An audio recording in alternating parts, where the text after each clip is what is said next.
Konnichiwa! Welcome to Nagoya! At ito na naman nga, gusto ko lang i-share sa inyong last day namin dito sa Japan kung saan pumunta kami sa Nagoya Castle. At we all know naman na historical place ito dito sa Nagoya kung saan yung mga emperor or yung mga leader nila nung unang panahon ay nakatira dito sa castle na ito. So from the subway going to the main entrance ng Nagoya Castle, ito muna ang madadaanan natin from subway. So may mga restaurant dito nearby. Ayan yung mga nasa gilid dyan. And yung mga trees na pala yan, it's sakura. If season ng sakura ay talagang more talaga. Ang ganda talaga dito. So gusto ko yan, isa sa babalikan ko yung sakura blossoms. Talagang yun ang may in love na talaga ako sa place na ito. I love Japan. So anyway, so yan, naglalakad kami papunta sa main entrance dito. So ayan na nga, ayan, yung mga trees na yan behind me, puro yan sakura. So, may 4 seasons yata sila dito yung pag-bloom ng sakura. So, ayan nga, na-amaze talaga ako.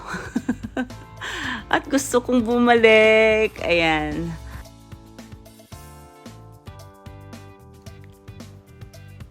Operating hours pala ng Nagoya Castle ay 9 a.m. to 4:30 p.m.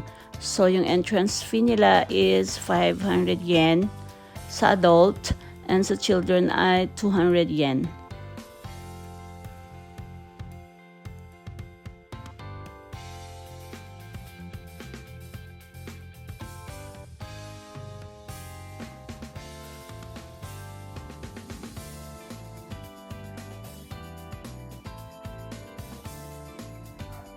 And for more information about Nagoya Castle, ayan, kayo na bahala mag-google dyan sa internet about the history of this Nagoya Castle sa gustong pumunta dito and mayroong future travel sa Japan.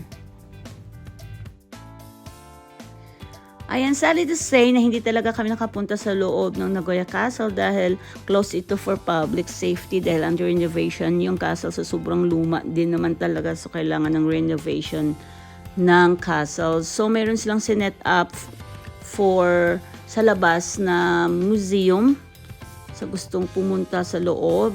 Then kami hindi na pumunta at umikot-ikot na lang kami sa labas.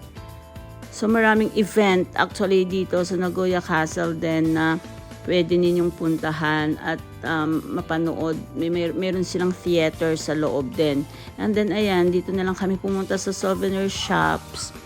So shops talaga dahil marami naman talagang shops.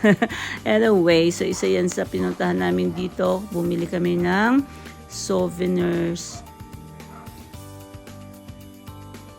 So, meron palang nakaset up dyan for a mga professional photographer na pwedeng magpa-picture, family picture, or bet ninyong magpa-picture, solo picture with the background of Nagoya Castle for 1,000 yen, parang 500 pesos.